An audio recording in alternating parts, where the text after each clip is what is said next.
Assalamualaikum warahmatullahi wabarakatuh. Perkenalkan, nama saya Kurniawati Depsari. Saya dari kelas 10 AKL 1. Dalam video ini saya akan menjelaskan tentang konsep tumbuh.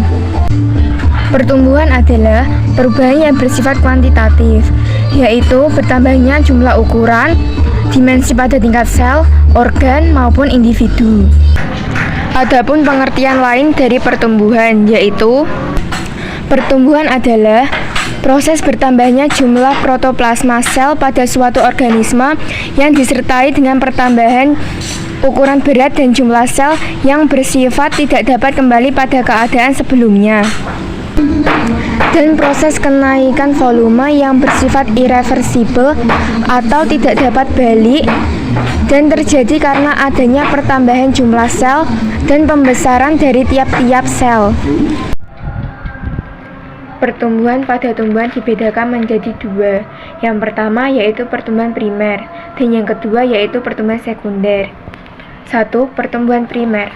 Pertumbuhan primer adalah pertumbuhan yang terjadi akibat aktivitas jaringan meristem primer atau disebut juga meristem apikal. Contohnya yaitu tudung akar, meristem, daerah pemanjangan sel, dan daerah diferensiasi. 2. Pertumbuhan sekunder. Pertumbuhan sekunder adalah pertumbuhan yang terjadi akibat adanya aktivitas jaringan meristem sekunder yang terdapat pada tumbuhan. Contohnya yaitu pada tumbuhan dikotil, jaringan meristem berupa kambium dan kambium gabus. Pada tumbuhan monokotil, hanya sebagian saja yang mengalami pertumbuhan sekunder, yaitu kelompok palem-paleman.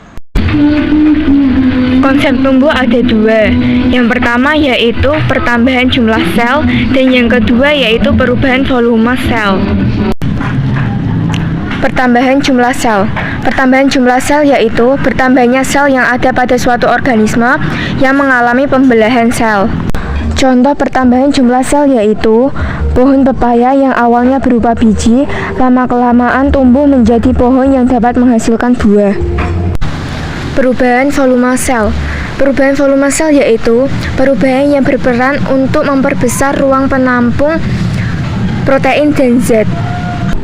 Contoh perubahan volume sel yaitu daun yang semulanya kecil berubah menjadi daun yang lebih lebar. Di belakang saya merupakan salah satu jenis tumbuhan yaitu pepaya. Daun pepaya dapat digunakan untuk mengobati penyakit demam berdarah, dan buahnya dapat digunakan untuk melancarkan pencernaan, dan masih banyak lagi manfaat buah pepaya. Sekian dari saya, mohon maaf apabila ada kesalahan kata. Wassalamualaikum warahmatullahi wabarakatuh.